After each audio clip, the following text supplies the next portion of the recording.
नागपूर शहरासह विदर्भातल्या अनेक भागात मुसळधार पावसानं हजेरी लावली।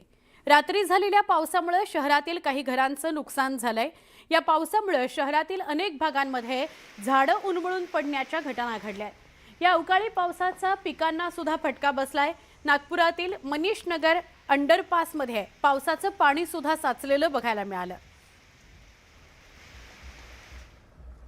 आमचे प्रतिनिधी उदय तिमांडे यांच्याशी आपण अधिक बोलूया। उदय, अचानकपणे पावसाची हजेरी बघायला मिळते नागपुरामध्ये, काय सांगाल?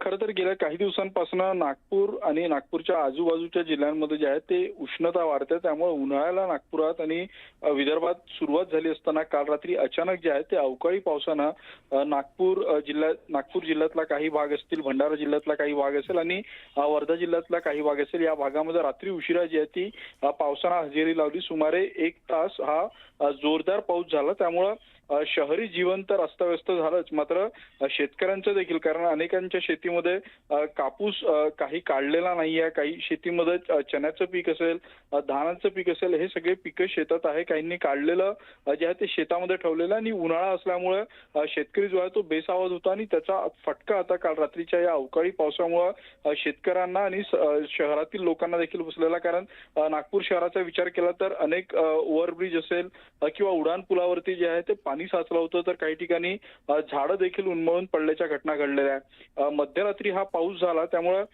अनेक लोक बेसावध होते आणि त्यामुळे त्यांची तारांबळ उडाल्याचं देखील पाहायला मिळालेलं आहे। काल रात्री पाऊस येईल याची पूर्वसूचना हवामान विभागाकडून अनेक ठिकाणी देण्यात आली नव्हती, त्यामुळे याच दृष्टीनं नागरिक तयार नव्हते।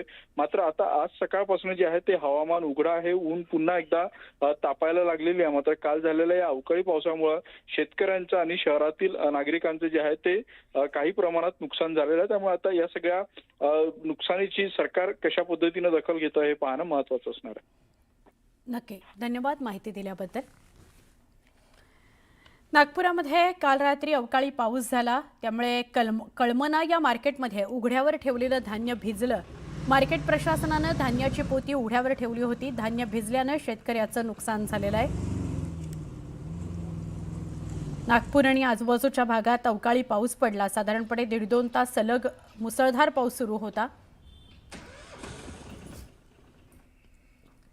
भंडारा जिल्ह्यामध्ये सकाळपासूनच अचानक पावसाला सुरुवात झाली। ढगांचा गडगडाट झाला आणि मग जोरदार सरी बरसायला लागल्या। वातावरणामध्ये बदल झालाय, मात्र या अवकाळी पावसामुळे शेतकऱ्यांमध्ये चिंतेचं वातावरण आहे। लातूर शहर आणि जिल्ह्यात पहाटे अवकाळी पावसानं हजेरी लावली। हवामान विभागानं व्यक्त केलेल्या अंदाजानुसार लातूर शहरासह जिल्ह्यातील काही भागात मध्यम ते हलक्या स्वरूपाचा पाऊस झाला। कालच हवामान विभागानं लातूर जिल्ह्याकरता येलो अलर्ट दिला होता। त्यानुसार वादळी वाऱ्यासह हलक्या ते मध्यम पावसाची शक्यता वर्तवण्यात आली आहे।